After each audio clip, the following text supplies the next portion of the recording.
وہ دونوں زیم کے گھر پہنچے تھے۔ وہ تو میں اس وقت تیار نہیں تھا، ورنہ صحیح کا بتاتا اس شخص کو۔ حیدر اپنے ہونٹ سے نکلتا خون صاف کرتے ہوئے زیان سے بولا، ہاں مجھے یقین ہے اس بات کا۔ زیم نے تنزیہ کہا، وہ اپنے ہاتھ کو جھٹک رہا تھا۔ ہاں کر لیتن، تو بھی تو اس لڑکی سے ڈر گیا تھا، وہ تیرے چہرے تک پہنچ گئی اور تجھے تھپڑ بھی مار دیا۔ حیدر نے مذاق اڑانے والے انداز میں کہا، ایسی بات نہیں، زیم فارس نے عورت پر ہاتھ نہیں اٹھایا آج تک، اور یہی وجہ تھی جس نے مجھے روک دیا، ورنہ ویسی 2 ٹکے کی لڑکیاں مجھے روز ملتی ہیں۔ زیام نے حقارت سے کہا تھا۔ ہاں چل مان لیتے ہیں۔ حیدر بھی چپ ہوا، لہجہ تمسخرانہ تھا۔ سیلین شیشے میں اپنی چوٹ کو دیکھ رہی تھی۔ آج وہ وقت سے پہلے کی اٹھی، سوچ رہی تھی کہ جاب پر جائے کہ نہیں۔ مجھے حال کی بات کو ذرا سیریس نہیں لینا چاہیے، اس نے خود سے کہا۔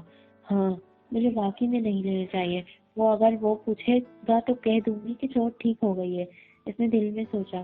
فون کی آواز نے اسے متوجہ کیا۔ سیلین نے فون اٹھا کر کہا، سلام کر لو یا کچھ اور، یہ ہوں کیا ہے؟ سامنے سے آل نے اس کے ہوں کا جواب دیا تھا۔ ویسے مجھے پتا تھا، آل نے مزید کہا۔ کیا پتا تھا؟ یہی کہ جب تمہیں جاب پر جانے کا منع کروں گا اسی دن تم وقت سے پہلے اٹھو گی، اور اس کی تصدیق میں نے آج کر بھی لی۔ آل نے خوشگوار موڈ میں کہا، میں جاب پر جانے کے لیے اٹھی ہوں، چوٹ بھی ٹھیک ہے، سیلین نے بتایا۔ اچھا پٹی چینج کی؟ آل نے پوچھا۔ نہیں، سیلین بے ساختہ بولی تھی۔ اچھا مطلب تمہیں اعلان ہوا ہے کہ چوٹ ٹھیک ہے؟ اس نے فوراً اس کی بات کو پکڑا تھا۔ نہیں مطلب اب درد نہیں ہے، سیلین نے بات بنانی چاہی تھی۔ اچھا اگر ٹھیک لگے تو چلے جانا، میں بعد میں کال کرتا ہوں۔ عالف نے اپنے فون پر ماموں کا نمبر جگمگاتا دیکھ کر فوراً سیلین کی کال کاٹ دی تھی۔ جی ماموں، فون کرنے کی کوئی خاص وجہ؟ عالف نے سیلین کا فون کاٹ کر فراز ماموں کا فون اٹھایا تھا۔ بھانجے میرے پاس 10 منٹ میں پہنچو، قابل سے جلدی میں کہا گیا تھا۔ مجھے اہم باتوں سے آگاہ کرنا ہے تمہیں، اور کچھ کام بتانے ہیں، فراز نے انتہائی سنجیدہ لہجے میں کہا تھا۔ اچھا میں پہنچ رہا ہوں، عارف نے بھی سنجیدگی سے جواب دیا تھا۔ ساتھ ہی فراز کی طرف سے کال کاٹ دی گئی تھی۔ عالم گاڑی کی چابی ساتھ لے کر نیچے پہنچا تھا۔ اوکے موم، میں بابا کے آفس جا رہا ہوں، اس نے جانے سے پہلے نائلہ کو بتانا ضروری سمجھا تھا۔ یہ بابا کا آفس کیا ہوتا ہے؟ اب وہ تمہارا آفس ہے اور تم اپنے آفس جا رہے ہو، وہ اسے باور کروا رہی تھی۔ موم، وہ بابا اور ماموں کا آفس ہی ہے، جس میں میری محنت کا قطرہ بھی شامل نہیں ہے، اسے میں یوں بیٹھے بٹھائے اپنا نہیں کہہ سکتا۔ عالف خدا حافظ کہتا وہاں سے نکل گیا تھا۔ فیضان، یہ بالکل آپ پر ہی گیا ہے، نائلہ نے منہ ہی منہ میں کہا تھا، گویا ان کے مرحوم فیضان انہیں سن رہے ہو۔ زیم جانتے ہو ہمارا یہ کون سا ٹارگٹ تھا جو پورا ہوا ہے؟ حیدر نے صوفے سے سر ٹکا کر اس سے پوچھا۔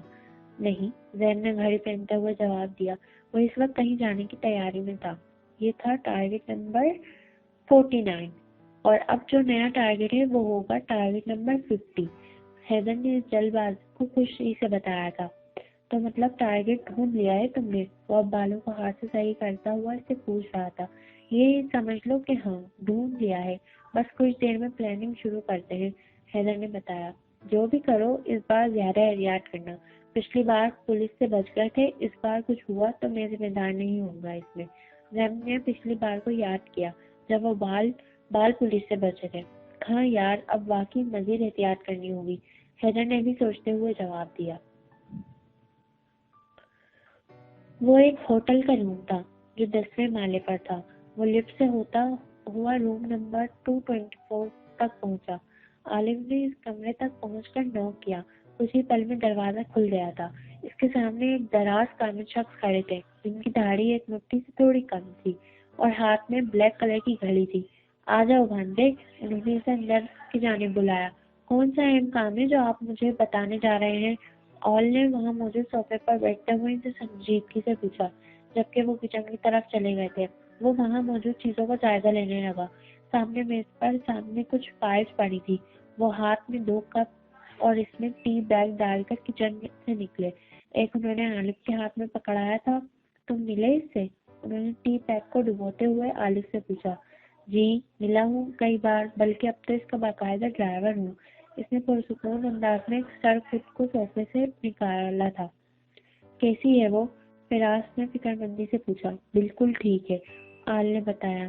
حالانکہ وہ جانتا تھا کہ ان سے کچھ چھپا ہوا نہیں۔ اچھا پھر اس کے ماتھے پر کیا ہوا ہے؟ انہوں نے اب آنکھیں آل کی جانب کی تھی۔ چھوٹا سا ایکسیڈنٹ تھا، عالف نے سیدھا ہو کر بتایا۔ میں نے تمہیں نہیں کہا تھا کہ اس کی حفاظت کرنی ہے؟ انہوں نے کڑک لہجے میں آل کو دیکھتے ہوئے کہا۔ کم آن، ایک طرف تو آپ سلیم سے چھپ کر یہاں بیٹھے ہیں اور دوسری طرف آپ سے اس کی معمولی سی چوٹ برداشت نہیں ہو رہی۔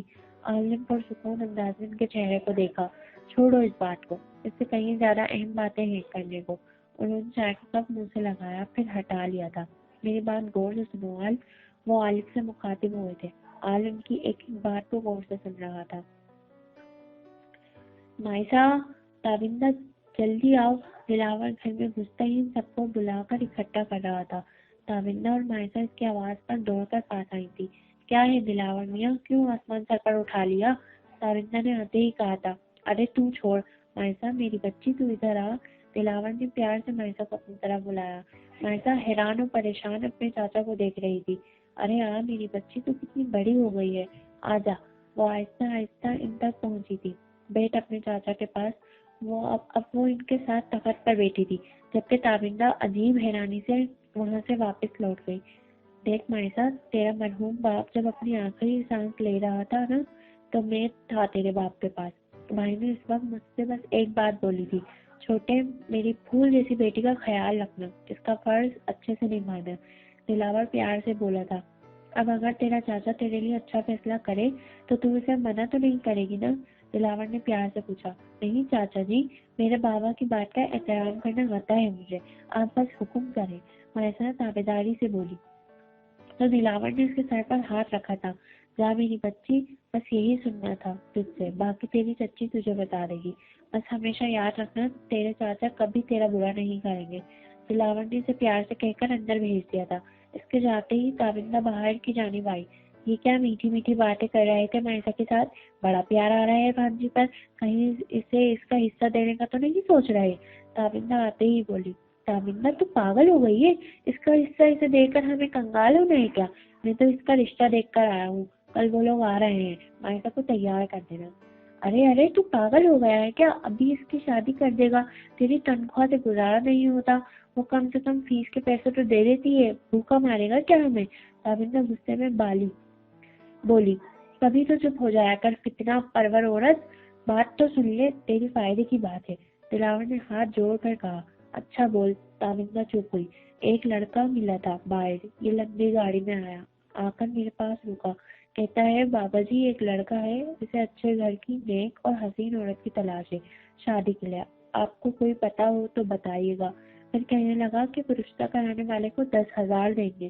10,000؟ تابندہ کے منہ سے فوراً نکلا تھا۔ آہستہ بول۔ اچھا آگے بتا، اور سن، اس لڑکے کے گھر پر رسم ہے کہ لڑکی کے باپ کو 5 لاکھ روپے چڑھاتے ہیں۔ دلاور نے خوشی سے بتایا۔ کیا 5 لاکھ؟ تابندہ کی زبان لڑکھڑائی، لالچی آنکھیں بائیں کی جانب آ گئی تھی۔ دلاور، تم نے تو میرے شوہر ہونے کا حق ادا کر دیا، وہ خوشی سے بولی۔ اب تو بس مائسا کی شادی پر راضی کر لینا، پھر تو عیش ہی عیش ہوں گے۔ دلاور بھی خوشی سے بولا۔ خوشی میں دونوں یہ بھول گئے تھے کہ آخرت بھی ایک دن ان کی منتظر ہوگی۔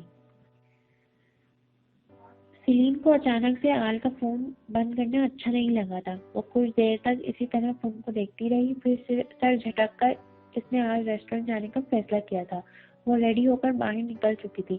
اسے شدت سے یاد آیا جب آل روز اس سے فون کر کے کہتا کہ میں باہر کھڑا ہوں، جلدی آؤ، اور آج وہ اس پر فون بند کر کے پتہ نہیں کہاں تھا۔ چھوڑو سلیم، تم خود بھی جا سکتی ہو، کوئی نہ کوئی نہیں ہے وہ تمہارا، سلیم نے دل میں سوچا تھا۔ اس نے ٹرالی بس سے جانے کا فیصلہ کیا تھا۔ اب وہ واپسی میں ٹرالی بس میں سوار ریسٹورنٹ سے نکل چکی تھی۔ بس میں بیٹھے ہوئے اسے یاد آیا کہ ڈش بناتے وقت آل کی کال آئی تھی جو اس نے نہیں اٹھائی، اور اب ریسٹورنٹ سے نکلنے سے پہلے بھی آل کی کال وہ کاٹ چکی تھی اور اسے بغیر بتائے بس میں سوار تھی۔ اگر وہ مجھے پک کرنے آیا ہو تو وہ پریشان ہوگا، اس نے ایک پل کو سوچا، پھر جھٹک دیا تھا۔ دفع کرو، کال کاٹنے سے پہلے سوچنا تھا، ویسے بھی وہ آلو میرا نوکر نہیں، اس سے اب سے میں خود آ جاؤں گی۔ سلیم پھر سے خود ہی بڑبڑائی تھی۔ وہ شدید غصے میں کھڑی تھی۔ ٹھنڈے سے اس کی ناک سرخ تھی اور ایک ہاتھ جیکٹ کے اندر تھا، دوسرے سے وہ سہارا لی ہوئی تھی۔ تم مجھے آلو بھی بولو گی اب؟ پیچھے سے مانوس سی آواز اس کے کانوں سے ٹکرائی تھی۔ سلیم نے اچانک سے گھبرا کر پیچھے دیکھا تھا، وہی ہوا جس کا ڈر تھا۔ وہ سلیم کے پیچھے کھڑا اب اس کی آنکھوں میں جھانک رہا تھا۔ بولو، میں تمہیں آلو لگتا ہوں؟ وہ سنجیدہ چہرہ لیے اس کے ٹھیک پیچھے کھڑا اس کی آنکھوں میں دیکھ کر بولا تھا، مگر وہ اس کے دوبارہ سوال کرنے کے باوجود چپ تھی۔ کچھ بول کیوں نہیں رہی ہو؟ حال اس کی خاموشی تنگ آ کر بولا، میرا اسٹاپ آ گیا۔ وہ خود سے بڑبڑاتی اسٹاپ آنے پر وہاں اترتے ہوئے لوگوں کے ساتھ نیچے اتر چکی تھی اور تیز تیز چل رہی تھی، مگر اچانک ہی اس کے قدم رک گئے تھے۔ سڑک سنسان تھی اور اس کا گھر 10 منٹ دور تھا۔ اس نے ایک نظر دور تک دوڑائی، مگر دور دور تک کوئی بھی نظر نہیں آ رہا تھا۔ اسے ایک پل کو خیال آیا، کیوں حال کو اگنور کیا، اس کے ساتھ ہی آ جاتی کم سے کم۔ اب کیا سوچ رہی ہو؟ پھر اسی مانوسی آواز نے اس کے کچھ دیر پہلے خوف کو پل میں اڑا دیا تھا۔ مگر وہ سلیم ہی کیا جو کچھ ظاہر کرے؟ سلیم اس بچوں والی حرکت کی وجہ بتا سکتی ہو مجھے؟ وہ اس سنجیدگی سے پوچھ رہا تھا۔ تم اپنا قیمتی وقت کیوں برباد کر رہے ہو مسٹر آل؟ آپ یہاں کیوں کھڑے ہیں؟ آپ تو بہت بزی انسان ہیں جن کو ہزاروں کام ہوتے ہیں، جائیں جا کر اپنے سارے کام کریں۔ آپ کا قیمتی وقت ضائع ہو رہا ہے۔ اس کا اس طرح تم سے آپ پر آنا کے آن نے ذہن پر زور دیا اور اگلے ہی لمحے اسے صبح اپنا کال کاٹ دینا یاد آیا۔ وہاں اس خاموشی میں اس کی ہنسی گونجی تھی۔ وہ زور سے ہنسا تھا اور ہنستا جا رہا تھا۔ سلیم پہلے تو حیران ہوئی، پھر وہ غصے میں اپنے گھر کی طرف بڑھ گئی تھی۔ فراز ماموں کی کال تھی، تم تو جانتی ہو پہلے ہی مجھ سے ہم سب سے بہت کم ملتے ہیں۔ کل ان کے سامنے سے فون آیا تھا، اسے تمہارا فون رکھنا پڑا۔ وہ چہرے پر مسکان لیے اس کا راستہ روک کر بولا تھا۔ وہ چپ تھی، چہرے پر وہی غصہ تھا۔ ہنسی کیوں آ رہی تھی؟ وہ عالف کے ہنستے ہوئے چہرے کو دیکھ کر خفگی سے بولی۔ اب غصہ ہونے کی دوسری وجہ ڈھونڈ چکی تھی۔ رہنے دو، عالف نے مسکراتے ہوئے کہا۔ نہیں، ابھی بتاؤ، سلیم نے ضدی لہجے میں کہا۔ میں سمجھتا تھا۔ آل چپ ہوا۔ کیا سمجھتے تھے؟ پوری بات کرو۔ سلیم اسے چپ ہوتا دیکھ کر بولی۔ میں سمجھتا تھا کہ میری والی الگ ہے، لیکن تم بھی باقی لڑکیوں کی طرح جذباتی ہو۔ عالف نے اس کے غصے سے لال ہوتے چہرے کو دیکھ کر کہا۔ اتنے میں سلیم کا ایک زوردار مکہ اس کے سینے پر آ کر لگا تھا۔ اوہ! عالف نے اس اچانک حملے پر ری ایکشن دیا، پھر وہ سارا غصہ بلائے خود بھی ہنسی تھی۔ وہ دونوں اس وقت سنسان سڑک پر اکیلے تھے۔ وہاں آس پاس کوئی عادت بات نہیں تھی، نہ کوئی گاڑی تھی۔ ایک بندہ اپنا چہرہ فل کور کیے ان دونوں کے دوربین سے دیکھ رہا تھا۔ وہ وہاں پر تعمیر ایک بلڈنگ کی آڑ سے انہیں دیکھ رہا تھا، ساتھ ہی اس کی گاڑی کھڑی تھی۔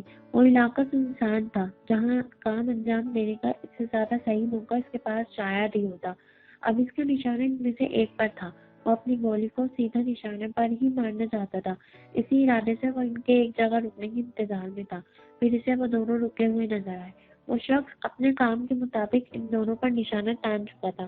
بندوق پر ہاتھ رکھے وہ مزید نشانے کو پکا نشان تک پہنچانے کا سوچ رہا تھا، ساتھ ہی اس نے ٹریگر دبا دیا تھا۔ اس کے بعد وہ وہاں دیکھنے لگا۔ گولی ان دونوں کے درمیان سے گزری تھی، شاید کسی کو لگی بھی تھی تو بہت ہلکی۔ اس سے جان جانے کا مقصد پورا نہیں ہوا تھا۔ وہ شخص نشانے لگانے میں ناکام رہا تھا، لیکن اب اسے وہاں سے بھاگنا تھا۔ وہ شخص منٹوں میں گاڑی میں بیٹھ کر وہاں سے فرار ہو چکا تھا۔ عالف اور سلیم وہاں کھڑے ایک ہی تھے کہ دور سے گولی کی آواز نے انہیں چونکا دیا تھا۔ اگلے ہی لمحے عالف کے دھکا دینے پر سلیم مڑی تھی، جس سے گولی اس کے کندھے کو چھوتی ہوئی ان کے بہت پیچھے دیوار میں کہیں گھس گئی تھی۔ گولی کی اچانک آواز نے جہاں عالف کو چونکا دیا تھا، وہیں سلیم کانوں پر ہاتھ رکھ چکی تھی۔ عالف پلوں میں اس کے سامنے چٹان بن کر کھڑا ہو گیا تھا۔ سلیم کے منہ سے تکلیف کے مارے ایک کرہ نکلی تھی۔ وہ اپنا بازو پکڑ کر درد سے چیخی تھی۔ سلیم، تم ٹھیک ہو؟ عالف اسے پوری طرح سے دیکھتا ہوا فکر مندی سے بولا۔ اس کے بازو کے علاوہ اور کوئی چوٹ نہیں تھی۔ آل؟ سلیم کے منہ سے صرف آل کا نام ہی نکل سکا۔ آل نے اپنا رومال نکال کر اس کے کندھے سے نکلتے خون پر رکھا۔ وہ مزید چیخی تھی۔ سلیم، چلو، گھر کی طرف چلو۔ آل اسے پکڑ کر سیدھا اس کے گھر کی جانب بڑھا تھا، ساتھ ہی اس کی نظر آس پاس ہر جگہ تھی۔ وہ ہر جگہ نظر دوڑا رہا تھا۔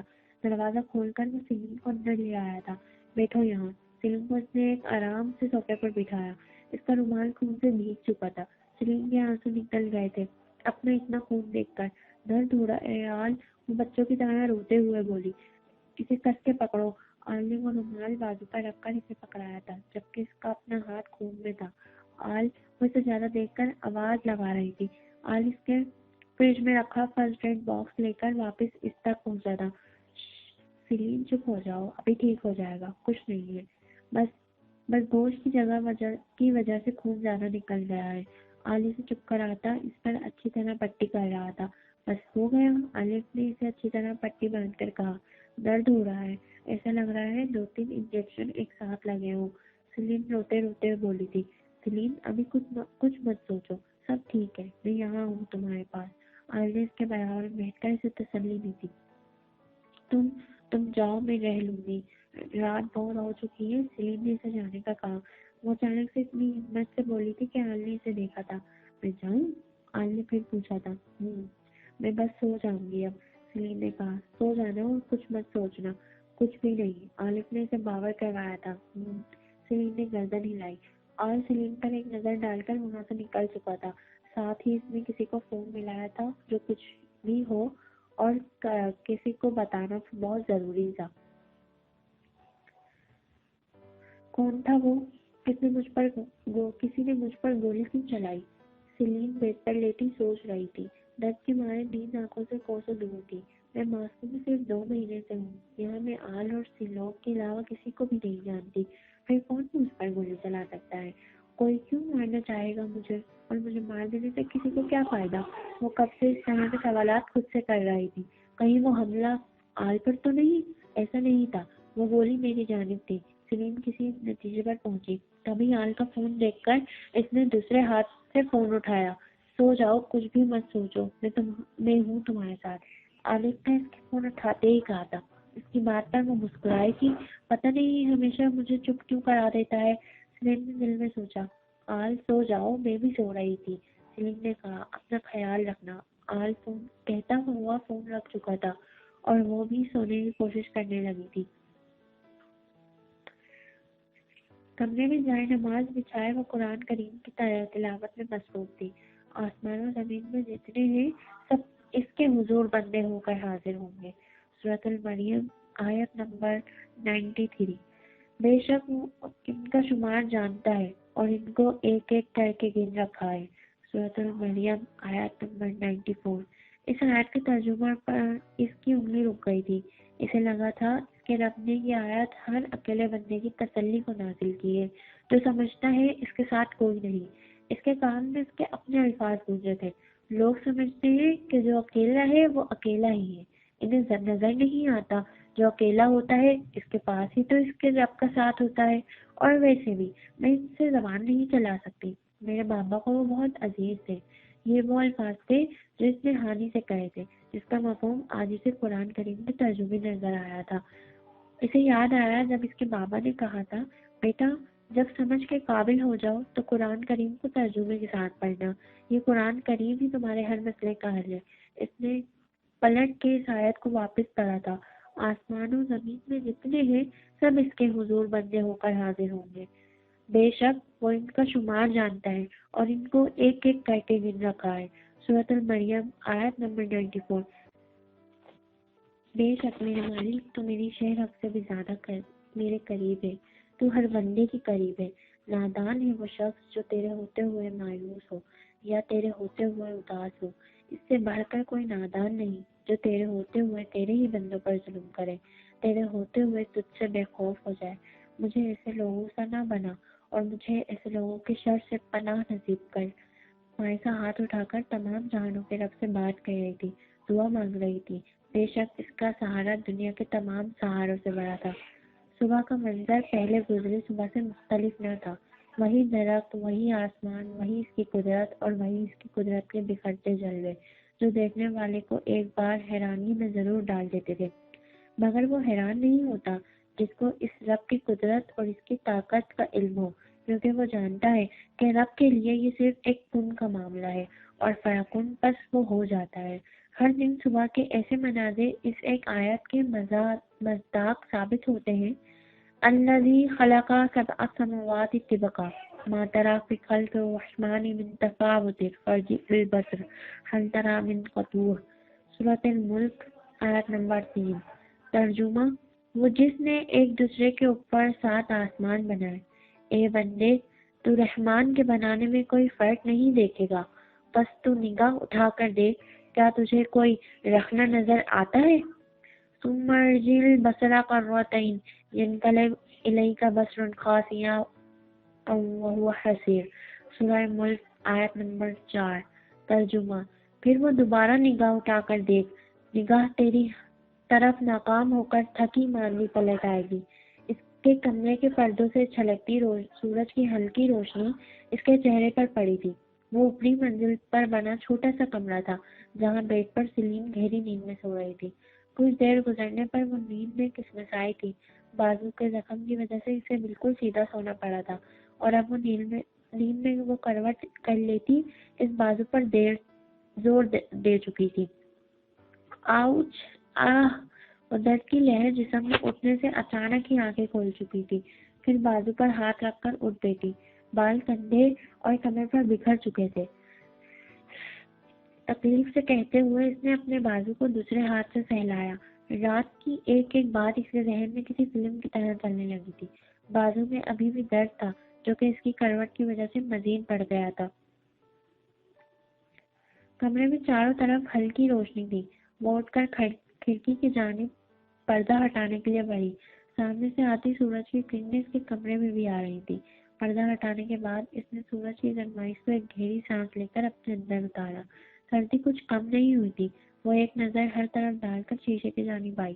شیشے میں اپنا عکس دیکھنے لگی۔ پھر اس کی نظر اپنے بازو پر بندی پٹی پر گئی جو کل رات ہی آل نے کسی پروفیشنل نرس کی طرح اسے باندھی تھی۔ وہ چوٹ دیکھتے دیکھتے سوچ میں پڑ گئی تھی۔ وہ کیسے بچوں کی طرح اسے بہلا رہا تھا، جبکہ یہ وہ بھی جانتی تھی کہ یہ چوٹ معمولی نہیں تھی۔ اس کی ہڈی ٹوٹنے سے بال بچی تھی، لیکن اس کا حوصلہ بڑھانا اسے واقعی حوصلہ دے گیا تھا۔ ابھی اسے کال کروں گی، اس نے دل میں کال کرنے کا سوچا۔ وہ خود پر اور اس چوٹ پر ایک نظر ڈال کر واش روم کی جانب بڑھ گئی۔ اچانک سے اس کے ذہن میں کچھ دیر پہلے کا منظر آیا جب وہ کھڑکی کے پاس تھی۔ وہ پل میں واش روم سے باہر آئی تھی۔ اپنی سوچ کی تصدیق کرنے کے لیے وہ کھڑکی کی جانب بڑھی، اور اگلے ہی لمحے اس کی آنکھیں اس بات کی تصدیق کر چکی تھی۔ اس نے دونوں ہاتھوں کو چہرے پر حیرانگی سے رکھا تھا، پھر آنکھوں میں آتی چمک آتی اچانک نمی کو اندر اتارتی وہ اپنا سارا درد بلائے نیچے اترنے لگی۔ سیڑھی اتر کر وہ بغیر کسی جیکٹ کے باہر کا دروازہ کھول کر باہر بھاگی تھی۔ اس کے بکھرے بال ہوا میں لہرا گئے تھے۔ ٹھنڈی ہوا کا احساس اچانک سے اسے ٹھنڈ محسوس کروا چکا تھا۔ اوپر اپنی کھڑکی سے جو اسے گاڑی دکھی تھی اب وہ اس کے بالکل نزدیک پہنچ گئی تھی۔ آنکھوں کی نمی اب اتنی زیادہ تھی کہ اندر کے بجائے گالوں کی جانب نکلنے لگی تھی۔ اس کی نظر آل پہ پڑی۔ وہ اس گاڑی کی ڈرائیونگ سیٹ پر سوئے ہوئے آل کو محروم ہو کر دیکھ رہی تھی جو اس سیٹ کو پیچھے کر کے اس پر خاموشی سے سو رہا تھا۔ کھڑکی سے اس نے آل کی گاڑی کو نیچے کھڑا دیکھا تھا اور کچھ ہی پل میں وہ سمجھ چکی تھی اور گھر واپس گیا ہی نہیں تھا، وہ نیچے اپنی گاڑی میں تھا، پتہ نہیں کب سے، شاید ساری رات سے۔ اسے اپنے کمرے کے اندر سردی لگ رہی تھی اور وہ باہر گاڑی میں مزے سے سو رہا تھا۔ وہ شیشے پر ہاتھ رکھ کے محروم ہو کر آل کو دیکھ رہی تھی اور سوچ رہی تھی۔ نمی کی وجہ سے آل کا چہرہ اس کی آنکھوں میں دھندلا رہا تھا۔ آل! اس نے پست لہجے میں اسے آواز دی اور گاڑی کا ڈور کھولنے کی کوشش کی جو لاک تھا۔ آل! اس کی دوسری آواز پر نیند سے بھری آنکھیں کھول چکا تھا۔ اس کی آنکھوں کے سامنے سیلین کا نم آنکھوں والا چہرہ آیا۔ کیا ہوا تمہیں؟ تم ٹھیک ہے؟ تم ٹھیک ہو؟ آل نے فکر مندی سے پوچھا۔ وہ اٹھ بیٹھا تھا اور ساتھ ہی گاڑی کا لاک کھولنا تھا۔ اب وہ اس کے نیند سے جاگا ہوا موجل آنکھوں والا چہرہ دیکھ رہی تھی۔ سب ٹھیک ہے، تم اندر چلو۔ سلیم نے اس کا ہاتھ پکڑ کر اسے گاڑی سے باہر نکالا۔ تم بغیر جیکٹ کے باہر کیوں کھڑی ہو؟ اسے ہاتھ میں اور درد ہوگا۔ آل کی نظر اس کی شرٹ پر پڑی۔ یہ لو، اسے پہنو۔ اس نے برابر والی سیٹ سے اپنی جیکٹ اٹھا کر سلیم کو تھما دی تھی جو کہ سلیم نے اسے دیکھتے ہوئے لے لی تھی۔ وہ دونوں گھر کی جانب بڑھ گئے تھے۔ ارے کچھ لینا آپ لوگ، بیٹا تم تو کچھ لو، تابندہ سامنے بیٹھے لمبے چوڑے جسامت کے خوبرو جوان سے کہہ رہی تھی۔ اس کے برابر میں ایک ادھیڑ عمر خاتون بھی بیٹھی تھی۔ وہاں میز پر سموسے پکوڑے جو ہر قسم کے لوازمات رکھے تھے۔ کیا نام ہے آپ کے بیٹے کا؟ ماشاء اللہ سے ہے تو بہت پیارا بچہ، تابندہ نے ان خاتون سے میٹھے لہجے میں پوچھا۔ جی زیام، زیام نام ہے جی میرے بیٹے کا، وہ خاتون دھیمے سے لہجے میں بولی۔ ان کے بولنے پر برابر میں بیٹھے اس نوجوان نے انہیں گھوم کر دیکھا تھا، جس پر وہ نظریں چڑھا گئی تھی۔ آپ بچے کو بلا لینا، پھر ہمیں جلدی بھی ہے، ان خاتون نے زیام کا اشارہ سمجھ کر گھبراہٹ سے کہا تھا۔ جی جی مائسا کو بھی میں ابھی لے کر آتی ہوں، تابندہ کہتی ہوئی وہاں سے باہر چلی گئی تھی۔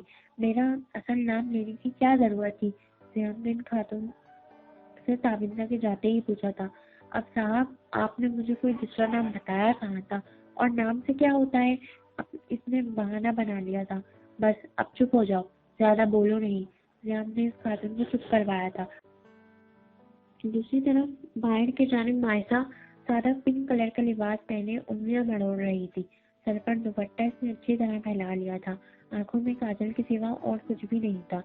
چلو مائسا، تابندہ نے اس کے روکے ہوئے قدموں کو چلنے کا کہا تھا۔ جی، وہ آگے بڑھی تھی۔ وہاں بیٹھے ہوئے وہ ابھی انہیں چپ ہی کروا رہا تھا کہ تابندہ مائسا کو لے کر اندر آئی تھی۔ ماشاء اللہ بہت پیاری بچی ہے، ان خاتون نے رٹا رٹایا جملہ ادا کیا، جبکہ مائسا کی نظر وہاں بلیک سوٹ میں بیٹھے ہوئے زیام پر گئی تھی، جو کہ اگلی ہی پل واپس اپنے ہاتھوں پر مرکوز ہو گئی تھی، جبکہ زیام وہاں اس طرح بیٹھا تھا جیسے وہاں ہو ہی نہ۔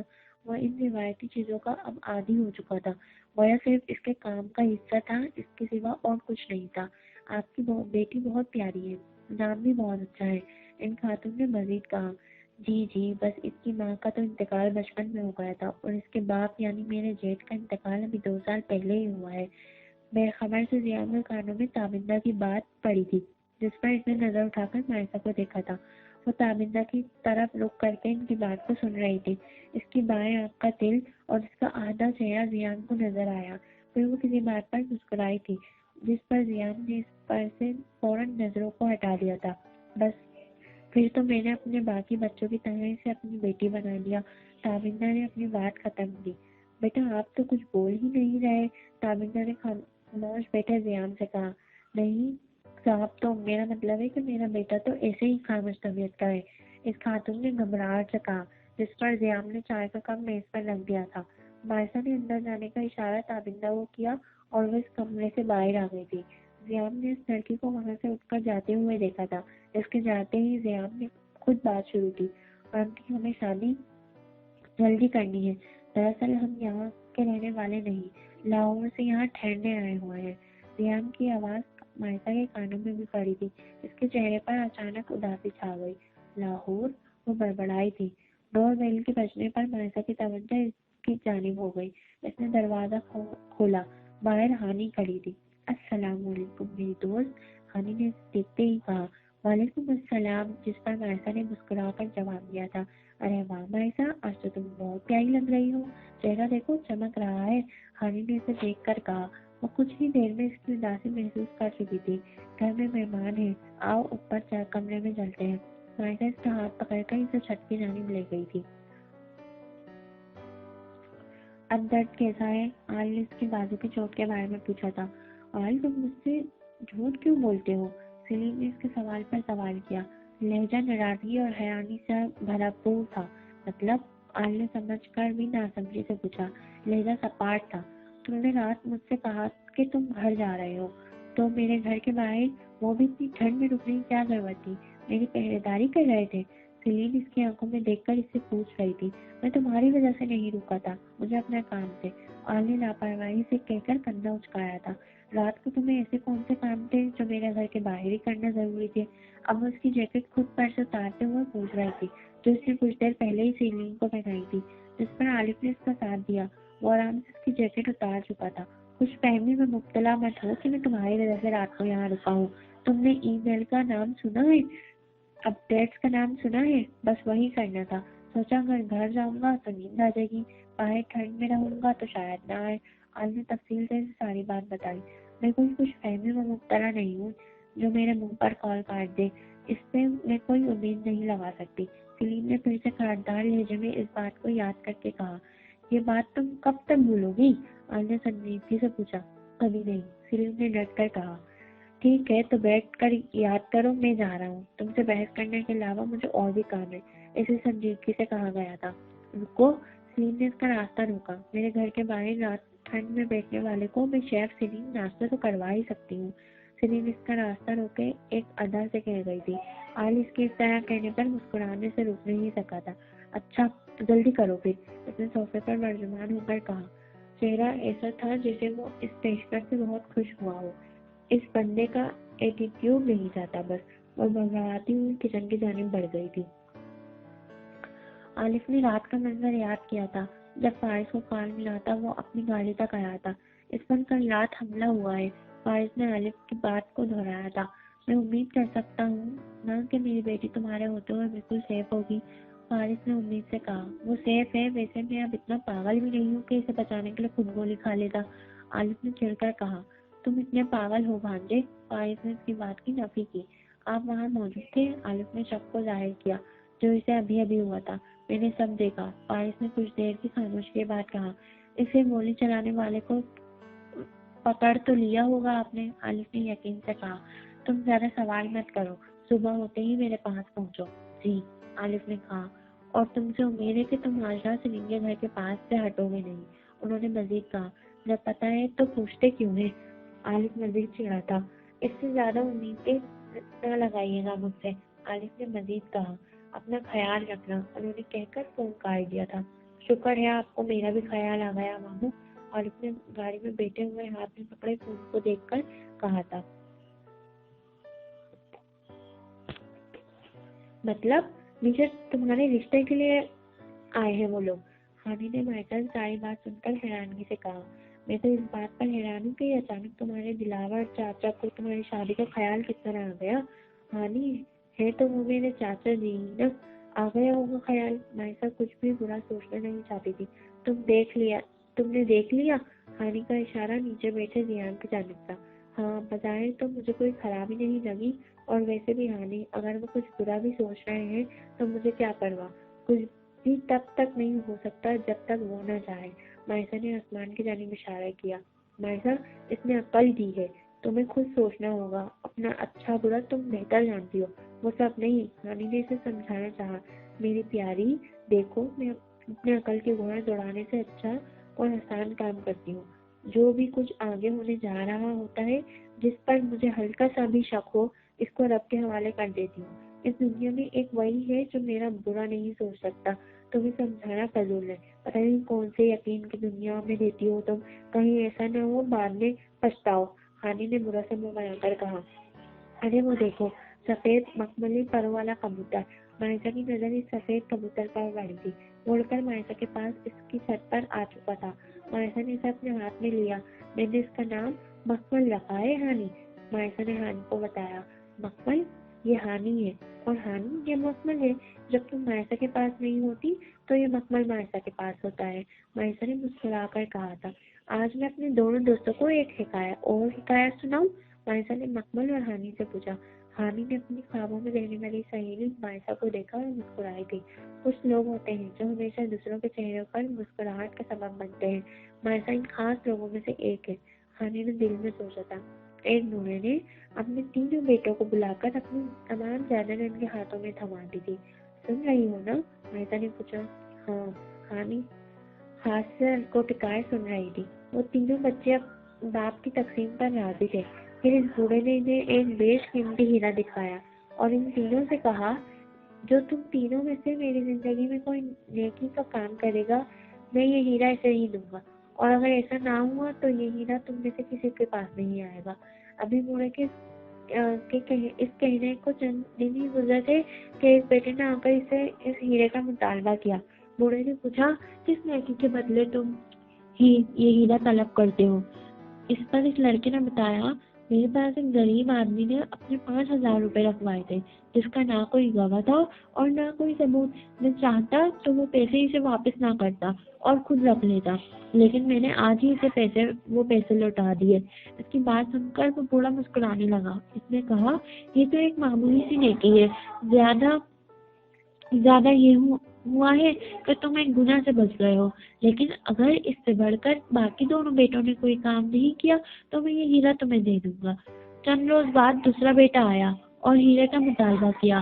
بوڑھے نے نیکی پوچھی تو اس نے بتایا، میں دریا کے سفر پر تھا، دریا بہت طغیانی پر تھا، اتفاقاً ایک لڑکا اس دریا میں گر گیا، ہر کوئی اسے بچانا چاہتا تھا لیکن اس کے ماں باپ سمیت کوئی اسے بچانے کی ہمت نہیں کر پا رہا تھا۔ میں نے بغیر کچھ سوچے اس دریا میں چھلانگ لگا دی اور اس بچے کو بچا لیا۔ اس سے بڑھ کر بھلا کیا نیکی کی مثال دی جا سکتی ہے؟ واقعی اس سے بڑھ کر کیا نیکی ہو سکتی ہے؟ ہانی نے بھی مائسا کی کہانی کے درمیان کہا۔ مائسا مسکرائی اور مزید سنانے لگی۔ اس کی بات پر بوڑھا پھر مسکرایا اور اس بوڑھے نے کہا، ہمدردی اور انسانیت کا یہ ایک معمولی سا پہل ہے، اگر تیسرے بیٹے نے اس سے بڑھ کر کچھ نہ کیا تو یہ ہیرا تمہیں دے دوں گا۔ چند روز بعد تیسرا بیٹا باپ کی خدمت میں حاضر ہوا۔ اس نے ہیرے کا مطالبہ نہ کیا بلکہ وہ باپ کے پاس بیٹھا اور اس نے باتوں میں بتایا کہ میرا ایک جانی دشمن تھا جو ہر وقت مجھے نقصان پہنچانے کا سوچتا رہتا تھا۔ ایک دن میں نے اسے دیکھا، وہ پہاڑ کے کنارے شراب کے نشے میں دھت پڑا تھا۔ میں نے اسے دیکھا، اگر وہ ذرا سا ہلتا تو پہاڑ سے نیچے گر جاتا۔ بس میں نے رات کے اندھیرے میں اسے اٹھایا اور چہرے پر نقاب لگا لیا تاکہ وہ مجھے پہچان کر شرمندہ نہ ہو۔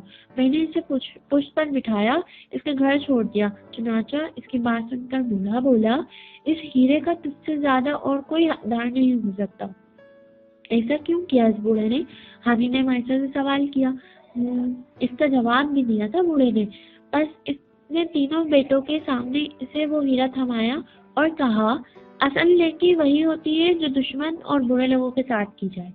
ہانی نے حیرانی سے اس کہانی کو سنا، وہ واقعی سوچ میں پڑ گئی تھی۔ مائسا خاموش ہوئی۔ اب یہ مت کہنا کہ مکمل کو میری کہانی پسند نہیں آئی ہوگی، مائسا ہانی کی طرف متوجہ ہو کر بولی۔